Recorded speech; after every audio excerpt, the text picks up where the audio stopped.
It took one sentence. Not a blockbuster trade. Not a live press conference with a microphone and a stage. Not a phone call caught on camera. Just one sentence, typed out by a basketball reporter on a quiet Sunday afternoon in the last week of July. And the second that sentence hit the internet, the entire future of a 23-year-old kid was basically decided for him. Here's what the sentence said, more or less. With one team suddenly out of the picture, there is now only one team left standing in the race for Jonathan Kuminga. And that team is the Los Angeles Lakers. That was it. That was the whole thing. No fireworks. No drama. Just a simple line of text that quietly closed a door and left one single path open. And the strangest part? The move that caused all of it didn't even happen in Los Angeles. It happened 1,500 miles away, in Cleveland, Ohio, over a completely different player, on a completely ordinary depth signing that most fans barely noticed. So how does a small, cheap, almost invisible move by the Cleveland Cavaliers end up pushing a young lottery pick straight into a Lakers jersey? How does a team on one side of the country accidentally decide the fate of a team on the other side? And why is the biggest name in basketball, a man who just walked away from the Lakers after 8 years, hiding right in the middle of this whole story? Stay with me, because to understand how we got to that one sentence, you have to go back. And once you see how all the dominoes were lined up, you're going to look at this Lakers offseason completely differently. Let's start with the kid at the center of it all. Because before he was a rumor, before he was a headline, before he was the last piece everyone's fighting over, Jonathan Kuminga was one of the most hyped young players in the entire league. Picture a teenager from Goma, a city in the Democratic Republic of the Congo. Long arms. Explosive legs. The kind of raw athletic gift that makes scouts lean forward in their seats. He didn't take the normal college road. He went a different way, played in a developmental league, and by the time the 2021 NBA draft rolled around, he was the 7th pick in the entire country. 7th. That's not a project. That's a prize. The Golden State Warriors took him and basically said, this is the athletic young forward we're going to build the next era around. And for a moment, it looked perfect. Within a year, Kuminga had a championship ring. A ring, before he could legally rent a car without a fee. He was young, he was bouncy, he was throwing down dunks next to Steph Curry, and the sky was the limit. But here's the thing about a team that's already great. A team that's already winning doesn't always have room for a young player to grow.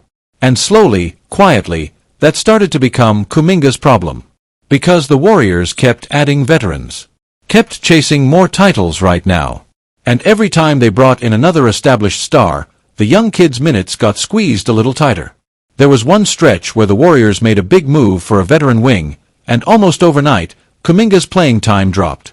He went from a real chunk of the game to noticeably less. Not because he got worse. Because the team in front of him got older, and win now teams don't wait around. Now put yourself in his shoes. You're 23. You know you can play. You feel it in your bones. But you're stuck watching from the bench while grown men soak up your minutes. You're not developing. You're not getting the ball. And every game that goes by, you can feel your prime slipping away one night at a time. That's the emotional weight sitting underneath this entire story. This isn't just about money and trades. It's about a young man who was told he was special, who has a ring to prove it, and who is now terrified of becoming one of those what could have been players. The kind fans talk about years later and say, man, he had all the tools, whatever happened to him. So the Warriors did what teams do. They moved him. At the trade deadline this past season, Kuminga got shipped out to the Atlanta Hawks. New city. New team. Fresh start, supposedly. But hold on, remember this detail, because it's going to matter more than anything else in this whole video. When the Hawks traded for him, they got something valuable along with the player. They got what are called his rights. In plain terms, Atlanta became the team that controls where he can go and how much he can be paid if another team wants him. Lock that away in your memory. His future runs through Atlanta. We'll come back to it, and when we do, it's going to explain everything. Okay. So Kuminga lands in Atlanta. And then this summer, the Hawks make a decision that turns him loose. They decline to keep him on his contract, which sets him free. Free to sign with anyone. Free agency. The open market. And on paper, that should be exciting, right? A 23-year-old former top 7 pick with a championship ring, hitting the market in his prime? Teams should be lining up around the block. Except they weren't. And this is where the story gets uncomfortable for him. Because for all his talent, Kuminga carries some question marks. His outside shooting has been shaky. His fit on winning teams has been a puzzle nobody's fully solved. He's the definition of high risk, high reward. And when you ask for a lot of money, which he did, teams start looking a little closer at those risks. And to be fair to him, the tools are real. When Kuminga gets a runway and puts his head down, he's a freight train. He attacks the rim with a kind of force most players just don't have. He can rise up and finish right over people. He can guard a big, strong forward on one possession and slide over onto a quicker guy the next. On his best nights, he looks like a future star, the exact type of long, athletic, two-way wing that every single team in the league is desperate to find, and almost nobody can. That's the boom. But the bust is real too. His jump shot comes and it goes. His decisions with the ball can get shaky. And on a team that already has stars who need to control the ball, there's always this quiet, nagging worry hanging over him. Does he actually make winning easier? Or does he just pile up flashy numbers that don't quite add up to more wins? That's the exact question every front office has been chewing on.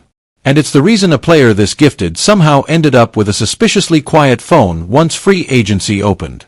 So here's where he sat at the start of this saga. Talented but unproven.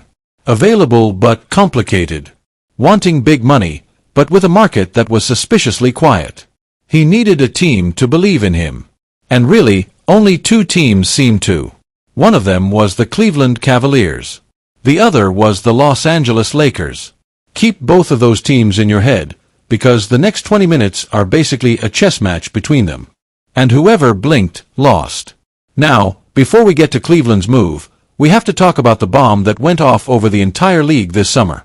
The single biggest domino of them all. Because without this one, none of the rest happens. And it involves a name you know very, very well. LeBron James. Yeah, him. And I need you to really sit with how big this is, because if you blinked, you might have missed the most stunning basketball news in years. For 8 straight seasons, LeBron James was a Los Angeles Laker. 8 years. He brought them a title. He became the face of the franchise on the West Coast. When you pictured the Lakers, you pictured him in purple and gold. That's just how it was. It felt permanent. It felt like it would end with him retiring in that jersey. And then, this summer, at 41 years old, LeBron walked out the door. Right at the start of free agency, he quietly told the Lakers he was going to look elsewhere. And for weeks, the whole basketball world held its breath. Where would the king go? Would he go back home to Cleveland one more time? Would he chase a ring in Miami? Would he shock everyone and join a contender out west? Every day there was a new rumor. Every hour there was a new report. It became the most dragged out, most obsessed over free agency watch in recent memory. He even admitted something that made it all feel heavier. He said that when last season ended, he genuinely thought he was done. Finished. That he'd played his last game. He wasn't sure he still loved it enough to keep going. So this wasn't just a business decision. This was a legend standing at the edge of retirement, deciding whether to walk away, or lace them up one last time somewhere new. And then, on a Friday, he made his choice. The king was going to Philadelphia. The Philadelphia 76ers. Let that sink in. LeBron James, in the final chapter of his career, chose to join Joel Embiid, Tyrese Maxey, and a loaded Sixers roster, all chasing one more shot at a championship. And to do it, he took a massive, almost unbelievable pay cut. This is a man who made north of $50 million in a single season with the Lakers. And he agreed to play in Philadelphia for a tiny fraction of that. Barely anything, by superstar standards. When a 4-time champion leaves that much money on the table to join your team, he's sending a message. He's saying, I think you're already good enough to win it all. I just want to be the final piece. The deal became official that Sunday. And in that instant, 2 things happened at once. The first thing, the Los Angeles Lakers officially became LeBron's ex. After 8 years, the era was over. The face of the franchise was gone. But the second thing is the one nobody was watching closely enough. Because LeBron choosing Philadelphia didn't just change the Lakers. It quietly broke the heart of another team entirely. A team that had been dreaming, praying, and planning all summer long for the king to come save them. That team was Cleveland. And this is where our two stories, Kuminga's and LeBron's, finally slam into each other. Here's the situation the Cavaliers were in. Now, on the surface, Cleveland was good. Really good. They'd made a deep playoff run the year before, all the way to the conference finals. They had a genuine core. A star scorer, a couple of talented big men, a lead guard.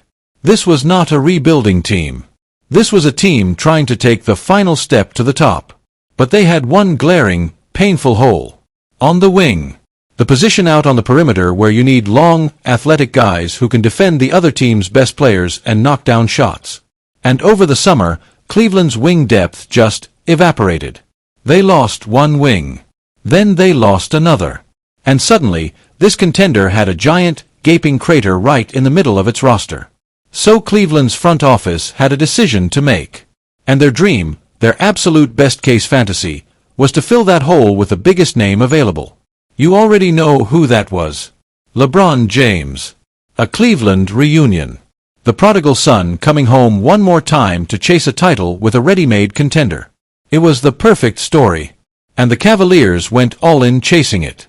But smart teams don't bet everything on a dream. So while they chased LeBron, they also lined up a backup plan. A plan B, in case the king said no. And here's the beautiful part, the part that ties this whole thing together. Cleveland's backup plan was Jonathan Kuminga. That Kuminga. The young, athletic forward who fills exactly the kind of wing hole the Cavs were desperate to patch. Cleveland and Kuminga reportedly had real, mutual interest. Multiple insiders confirmed it. If LeBron went somewhere else, the Cavaliers were fully prepared to swing a deal to bring in the young forward and plug him into that empty spot. So now you can see the board clearly. Two teams want Kuminga. Cleveland and the Lakers. But Cleveland's interest is frozen. On pause. Waiting. Because Cleveland can't make its backup move until it knows for sure whether it lands its dream target.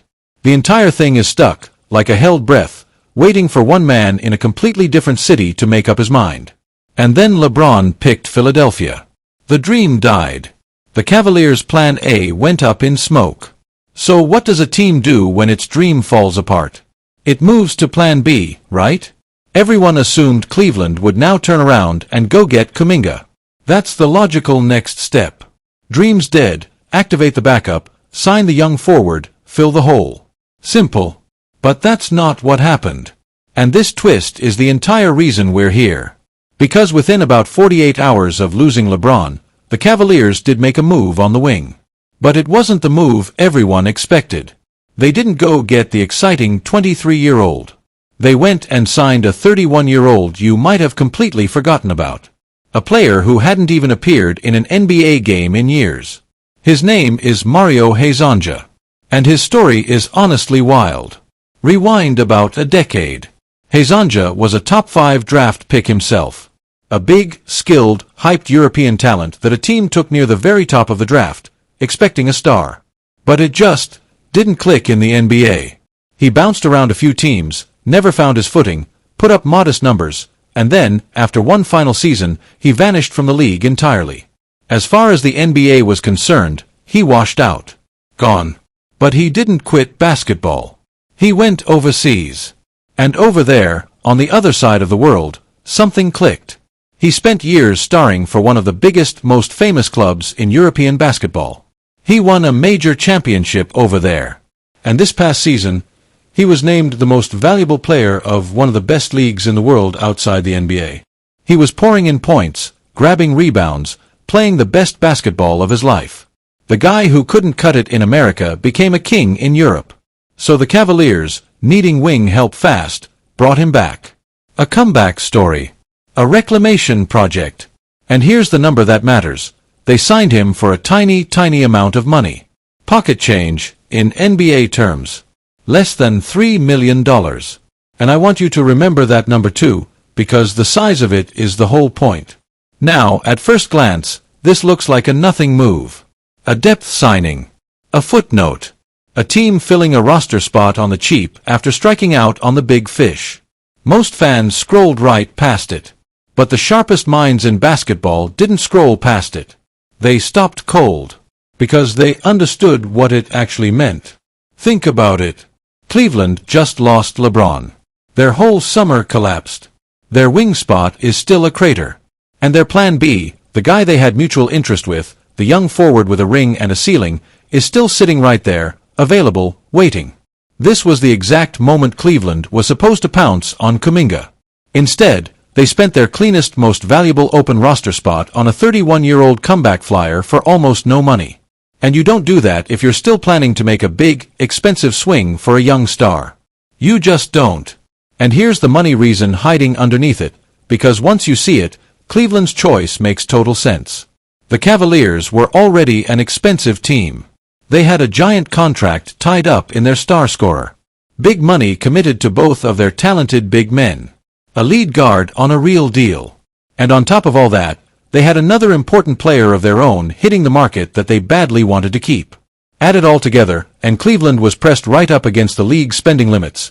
That dangerous line where the rules stop being annoying and start actively punishing you, tying your hands on everything else you might want to do. To pay Kuminga what he was asking for, the Cavs would have had to tear apart a piece of a rotation they actually liked, just to make the math work, and shove themselves into an even tighter, more painful financial corner. Hezonja, for pocket change, fills the same spot on the floor with none of that pain. So Cleveland made the cold, practical decision. Not the fun one. The one that let them breathe. Signing the cheap veteran was Cleveland's way of saying, out loud, without saying it, we're out. We're not paying up for Kuminga. We're going the affordable route instead. And that is when a reporter typed the sentence that started this whole video. The moment the Hezonja news broke, an insider connected the dots in real time and posted it for the world to see. With Cleveland now heading a different direction, that leaves exactly one serious team still chasing Jonathan Kuminga. The Los Angeles Lakers. Do you feel how that clicks into place? Two teams wanted him. One just tapped out. Now there's one left. The race isn't a race anymore. It's a straight line, pointing directly at Los Angeles. And if you're enjoying watching these pieces fall together, if you love seeing how one tiny move in one city secretly rewires the whole league, do me one quick favor and hit that subscribe button right now. Because this offseason has been an absolute maze of dominoes, and I break down every single one of them so you never miss how the real chess gets played behind the scenes. Alright, back to it. Because now we have to answer the biggest question of all. If it's so obvious that Kuminga is heading to the Lakers, why hasn't it happened yet? Because here's the frustrating truth. Everyone expects the deal to get done. Insiders expect it. The logic screams it. And yet, as all of this unfolds, Kuminga is still not a Laker. There's no signature. No jersey. No done deal. Just a whole lot of tension. And to understand why, we have to go back to that little detail I told you to lock away earlier. Remember? The one about his rights belonging to Atlanta. Here's why that's the key to the entire lock. Kuminga wants to get paid. A lot. He's asking for serious money, up in the range that a real starting caliber player commands. But the Lakers can't just hand him a giant contract out of thin air. Because of the way the rules work, to give him the kind of money he wants, the Lakers actually need Atlanta's cooperation. The Hawks still control the mechanism. So this isn't a two-team conversation. It's a three-team dance. The Lakers, Kuminga, and the Hawks all have to be happy at the exact same time. And right now, they're not. Let's start with the money, because that's the loudest fight. The Lakers came to the table and raised their offer. They pushed it up into a solid chunk of money, somewhere in the mid-teens of millions per year. Not bad at all for a guy with question marks. But Kuminga's camp wants more. They want that number up near $20 million a year, maybe even higher. And neither side is rushing to blink. So there's your first standoff. A gap between what he wants and what they're willing to pay. But the money is honestly the simpler problem. There's a second issue underneath it that's even trickier, and it's a beautiful little trap. See, Kuminga has a preference. Deep down, if he can't get every dollar he wants, what he'd really like is a short deal. A one-year contract. A prove-it deal, as they call it. The idea is simple and smart. sign for just one season, go out, ball out, remind everyone how good you are, raise your value, and then hit free agency again next summer when there might be even more money floating around the league. Bet on yourself. Cash in bigger later. Sounds great, right? Except here's the trap. Because of the way this specific type of deal works, the kind that requires Atlanta's cooperation, the contract can't be short. The rules force it to be longer. Multiple years. So Kuminga's dream of a quick one-year bet-on-myself deal runs headfirst into a wall. If he goes through the Lakers, he probably has to commit for longer than he wants. And if he wants the short deal he prefers, he might have to give up the bigger payday. He's stuck choosing between the money and the flexibility. He can't easily have both. You see how tangled this is getting? It's not one knot. It's three knots pulling against each other at the same time. And now, just when you think it can't get more complicated, enter the third player. Atlanta. The Hawks. Because here's the thing about Atlanta. They don't have to do the Lakers any favors. They control the rights. That gives them power. And they've made it clear they're going to be picky. Choosy. They're not going to just wave a deal through because Los Angeles wants it.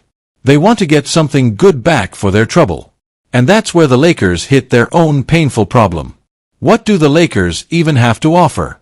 Their plan is to send Atlanta a solid veteran player to make the money work, plus a future draft pick. But here's the catch for LA. The Lakers are dangerously low on draft picks. They spent most of them already, chasing other moves. Their cupboard is nearly bare. They don't control their own first-round pick for years and years down the line. So every single pick they have left is precious. And they've been reluctant, really reluctant, to attach a meaningful one to this deal. They want Kuminga, but they don't want to give up a golden ticket to get him. So now Atlanta's sitting there going, well, if you're not going to give us anything exciting, why should we help you at all? Especially because, and this is the twist within the twist, the Hawks just made themselves better on the wing anyway. They went out and grabbed another tough, defensive-minded wing in a separate trade. Which means their need for Kuminga basically gone. They've got a crowded, deep group at that position now. They don't need him. They could honestly just let him sit. Or keep him themselves on a short deal. They hold all the leverage, and they know it. Line it all up and look at how brutal this standoff really is. Kuminga wants big money and a short deal. The Lakers will offer decent money but want to keep it flexible and cheap on picks. And Atlanta doesn't need to help anyone unless they get a real prize. Three sides. Three different goals. All pulling in different directions. And nobody wants to be the first one to give in. That, right there, is why the obvious deal still hasn't happened. On paper, it's destiny. In reality, it's a stalemate. A staring contest where everyone's waiting for someone else to blink. And here's where the pressure really starts to build. Because remember all those weeks the Lakers spent chasing this? Remember Los Angeles calling and calling and calling? Their front office reportedly kept ringing Kuminga's phone over and over, making their pitch, trying to sell him on coming to LA. The message was basically, come here, you can start for us, you can be a real featured piece next to our superstar. They wanted him badly. And for all that effort, all those calls, they still couldn't get him to jump. That's how stubborn this gap has been. But wait. It gets even more interesting. Because that clean little sentence, only the Lakers are left, might not stay true for long. Because whispers started. Quiet rumblings that another team out west might be sniffing around Kuminga too. A rival. Which means that neat, tidy one-team race we just talked about. It could suddenly turn into a bidding war all over again. And if a second serious suitor jumps in, everything changes. The Lakers lose their monopoly. The price could go up. The leverage shifts again. That door that looked like it was open for only one team? Someone else might come knocking on it.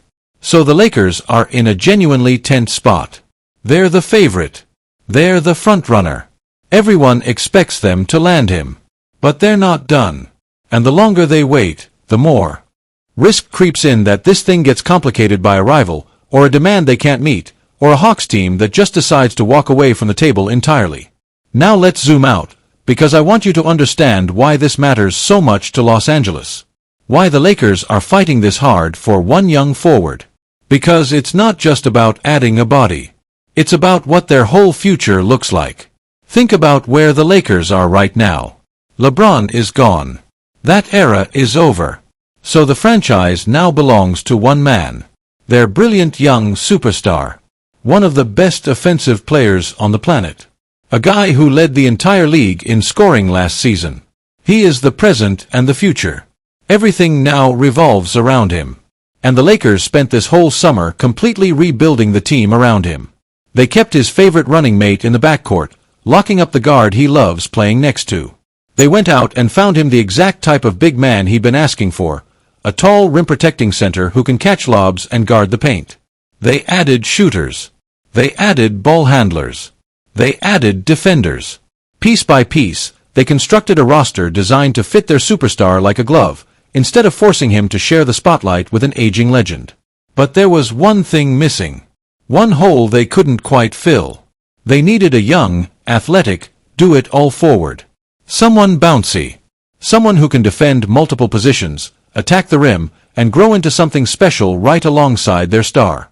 Someone with a high ceiling and fresh legs. And who fits that description almost perfectly? Jonathan Kuminga. That's why this is more than a rumor to Los Angeles. Kuminga isn't just another name. He's the missing puzzle piece. He's the final ingredient that could take this rebuilt roster from pretty good to genuinely dangerous. He's young enough to grow with their superstar for years. He's athletic enough to cover for the things their offense-first stars can't do. And think about how cleanly the styles line up. The Lakers are built around brilliant scorers who create almost everything with the ball in their hands. What those kinds of stars need around them are players who don't need plays drawn up for them at all. Guys who just fly around the floor, finish the lobs, crash the glass, and lock up the toughest matchup so the stars can save their legs for the offensive end. That is Kuminga's dream role. He doesn't have to be the man. He doesn't have to carry anybody. He just has to be the young, explosive glue guy who does the dirty work and turns easy chances into loud highlights. And here's the magic of it. Next to a superstar who bends an entire defense out of shape, a lot of Kuminga's weaknesses suddenly get hidden, and a lot of his strengths suddenly get unleashed. On the wrong team, in the wrong role, he's a boom or bust question mark. But on the right team, in the right role, the kid could finally just boom. If it works, the Lakers don't just survive losing LeBron. They come out the other side younger, faster, and scarier, built for the long haul instead of one last desperate run. But if it doesn't work, if the standoff never breaks, then the Lakers' entire summer ends on a sour, unfinished note. Their big superstar rebuild is missing its final piece. Their best chance to add real upside slips away. And they're left standing there, having lost a legend and failed to land the young star they spent weeks chasing. That's the emotional stakes for Los Angeles. Glory on one side. A frustrating, so close, on the other. And for Kuminga, the stakes are just as personal. Remember the kid we started with? The one terrified of becoming a what could have been. This is his moment to fix all of that. To land somewhere he's wanted. To finally get real minutes, real money, a real role, and a fresh start next to a superstar who can make his life easy. This could be the chapter where he becomes the player everyone always believed he could be. Or it's another dead end. Another team that couldn't make it work.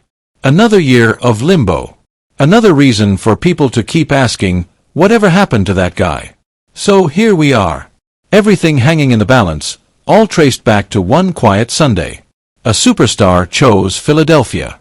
A team in Cleveland lost its dream and settled for a cheap comeback story instead. And that one little signing, a 31-year-old for almost no money, quietly knocked over the last domino and pointed the arrow straight at Los Angeles. The insiders expect the deal to get done. The logic says it should. The Lakers want it. Kuminga needs it. And yet, as of right now, the ink still isn't dry. There's a gap over money. There's a trap over the length of the deal. There's a picky Atlanta team holding all the cards. And there might be a rival lurking in the shadows, ready to blow the whole thing open again. It all comes down to one question now. Will somebody finally blink? Will the Lakers cave and toss in that precious draft pick they've been guarding? Will Kuminga swallow his pride, take the shorter money or the longer years, and chase the fresh start? Will Atlanta play ball, Or will they slam the door just to prove they can? Or does this whole thing fall apart at the last second, leaving everyone stunned? I genuinely don't know yet. Nobody does. That's what makes it so good. This is a staring contest with a young man's entire career sitting in the middle of the table. So let me turn it over to you. What do you think happens next? Do the Lakers get their guy and complete their rebuild around their superstar? Or does the deal collapse and leave Los Angeles empty-handed? Drop your prediction in the comments right now. I read them, and I want to see who calls this one correctly before it happens.